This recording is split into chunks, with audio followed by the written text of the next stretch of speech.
നിങ്ങളുടെ ഇഷ്ട പരമ്പരകൾ എക്സ്ക്ലൂസീവായി സൺ നെക്സ്റ്റ് ആപ്പിലൂടെ തികച്ചും ഫ്രീ ആയി ഇപ്പോഴേ ആപ്പ് ഡൗൺലോഡ് ചെയ്യൂ. അവിടുന്ന് എടി, നീ ഒരു കാര്യം ചെയ്യ്, ഇനി താമസിക്കണ്ട, വേഗം ഇറങ്ങാൻ നോക്ക. ഈ വേഷത്തിൽ എന്നെ മറ്റുള്ളവർ കണ്ട് എന്തു പറയും? നിന്റെ അമ്മയുടെ കാര്യമല്ലേ, നീ അവരുടെ പുന്നാര മോളായതുകൊണ്ട് നീ പറയുന്ന അവർ വിശ്വസിച്ചോളൂ. നീ ഫോൺ കട്ട് ചെയ്തിട്ട് വേഗം ഇറങ്ങാൻ നോക്ക. ഡേ, ഒരു മിനിറ്റ്, ഒരു കാര്യം പറയണ്ടോ? എന്താടാ?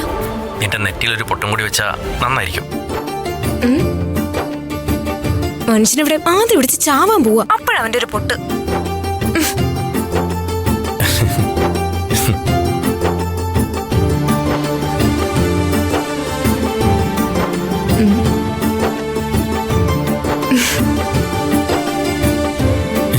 ഇനി ശ്രേയ എന്റെ സ്വന്തം.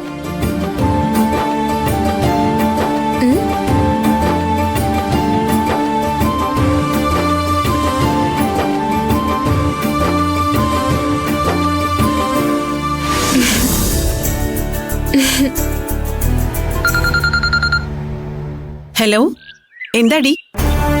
ഗിരിജെ, നമ്മുടെ കൂടെ പഠിച്ച വിജിഷയില്ലേ, അവള് മരിച്ചു. അതെന്ത് പറ്റി? ഞാൻ അറിഞ്ഞില്ലല്ലോ.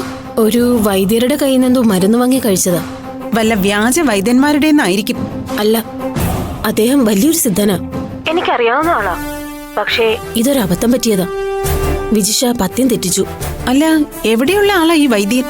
കാട്ടിനകത്ത് ഒരു വീട്ടിലാ ഉള്ളത്. എല്ലാ തരത്തിലുള്ള രോഗവും അദ്ദേഹം മാറ്റും.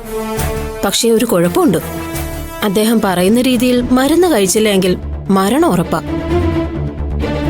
അതുകൊണ്ട് സാധാരണ ആരും അങ്ങോട്ട് പോകാറില്ല. അവൾക്ക് എന്തോ ഒരു തലവേദന മാറാതെ വന്നപ്പോ പോയി മരുന്ന് വാങ്ങി കഴിച്ചതാ. ഇങ്ങനെയുള്ള വൈദ്യന്മാരുടെ അടുത്ത് ആരെങ്കിലും പോയി മരുന്ന് വാങ്ങി കഴിക്കോ? പത്യം പാലിക്കാതെ മരുന്ന് കഴിച്ചതിന് വൈദ്യൻ എന്ത് പിഴച്ചു? അയാളുടെ മരുന്നിനെ വേറൊരു കുഴപ്പം കൂടിയുണ്ട്. മരണകാരണം എന്താന്നേ പോസ്റ്റ്മോർട്ടത്തിൽ പോലും കണ്ടെത്താൻ പറ്റില്ലെന്നാ ആളുകൾ പറയുന്നത്.